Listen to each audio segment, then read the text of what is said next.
Villages is like being on vacation every day. The Disney World for retirees. It is like going off to college. You come here to live. You don't come here to pass away. There is no place like this. This is Nirvana. Rick Hong here for Hollywood First Look Features. Today I'm with Lance Oppenheim and we are talking his film, Some Kind of Heaven. Lance, I wanted to tell you congratulations, and I was doing some reading and I think that you're from Florida. It looks like you're in Florida right now. So is that how The Villages got on your radar? It is, yes, and I currently am in sunny Florida. Very great weather here today, thankfully. No, I grew up hearing about The Villages. I think it's hard, you know, if you're from Florida and you don't hear about it, you're probably living under a rock. You know, as a you know, when I was growing up in middle school and high school, I had heard countless stories about it. And it was really only until I left Florida, I went to college in Boston, when I first started thinking about making a film about The Villages. Somebody found me out. I got in trouble with the law last night. You're charged with possession of cocaine. Who am I? So then when you go there, is it as cool as you thought it was growing up, or do you have like a different impression? Because when you open and I'm watching, I was like, oh, this is great. I was like, I know where I want to retire to. And then as I started watching, I was like, oh, maybe that's not for me. It's interesting. You know, I think, you know, one of the reasons I was interested in making a film about The Villages in the first place was I was interested in the fact that there was, you know, hundreds of thousands of people, 120,000 people to be precise, that was, you know, that were moving to a place that was designed to remind them of their youth. This kind of like, in my mind, a very, you know, kind of a unique American desire to isolate yourself in a fantasy, something I find to be relatable. But I also find it to be kind of frightening when you know, that many people are moving into a place, you know, that are escaping reality in a way, and they're moving into a world that is completely fabricated and artificial. That's designed and built off of nostalgia for a different time, maybe a time that we never even existed in. So I you know, I went in with that kind of mentality that I wanted to do something that could more, you know, inhabit sort of the marketing fantasy of the place. That, you know, when you look at marketing videos of The Villages, it almost looks like scenes from Blue Velvet. You know, it looks like the opening from that movie. That it looks like even the way it was designed. I wonder if you know, people were aware of the kind of suburbia they were trying to create or recreate. So I wanted to make something that could kind of inhabit that fantasy and then also call it into question. Okay, so then idea comes to you. Okay, you get there, they get you access.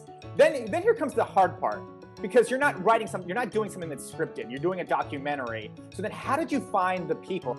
Well, it's interesting. I mean, well, first off, they never actually, you know, the Villages administration never kind of officially gave me access. The one thing that was interesting about the place was that it's so large, and it's because it's kind of on the, you know, inhabiting four counties now. There's an interesting kind of private and public like land ownership. So essentially what ended up happening was I tried to get access to them. They said no. And they tried kind of shutting me out from The Villages. So I had to kind of make the film in a very guerrilla-like fashion. And, you know, my focus to Reggie and Barbara Dennis, I met them all, you know, at different clubs. I met Barbara at an acting club my first night in The Villages. I met Dennis at a singles club. He was like masquerading as a villager. He gave me a business card that said celebrity handyman and personal companion for hire. Right.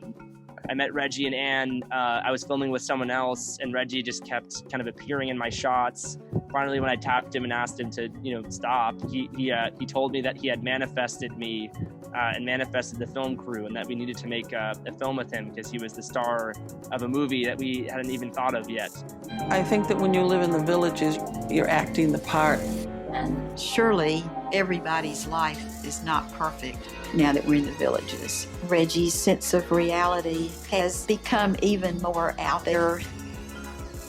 So from start to finish, did it go the way that you wanted to, or were there twists and turns? Because like I said, it's not scripted, so I don't know if you're like, oh wow, this is some juice here, this is some meat, or if there are the days where it's like, man, there's just nothing going on. I don't know if maybe I should cut bait on this person and try to find somebody else to follow. Okay, but there were days on this where, you know, we had no idea, more generally, like where this thing was going to go, how it was going to go. It was a really terrifying endeavor in some ways after we had, you know, been able to convince enough people that we had a feature on our hands and we had a film to make.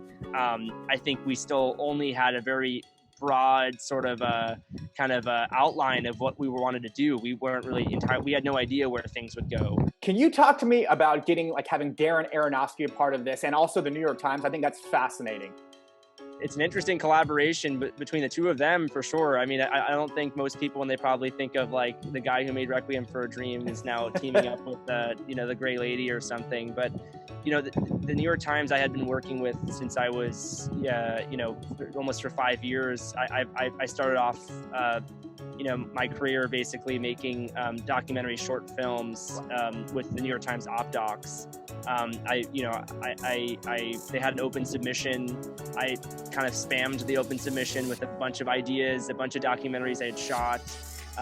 They said no to a few things. I kept kind of being persistent, and finally, you know, we made one together, and we enjoyed the collaboration. We made another together, and we made a third together, and we thought this would be the fourth. And right around the time I was starting to shoot this, the New York Times had created a new kind of TV and film department where they would be making feature-length films.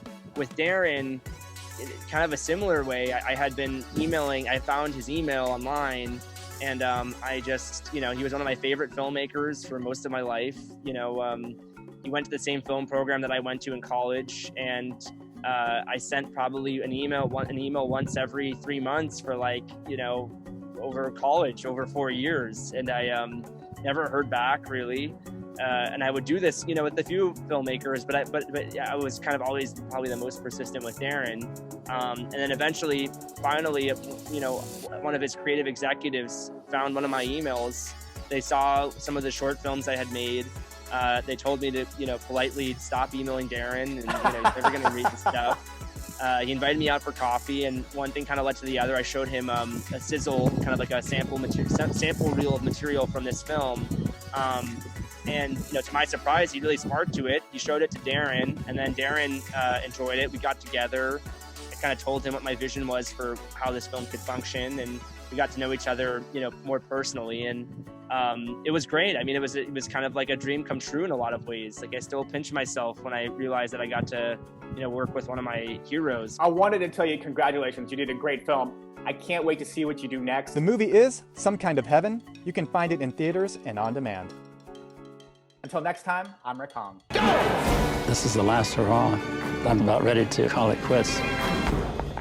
We have too much fun down here, you know?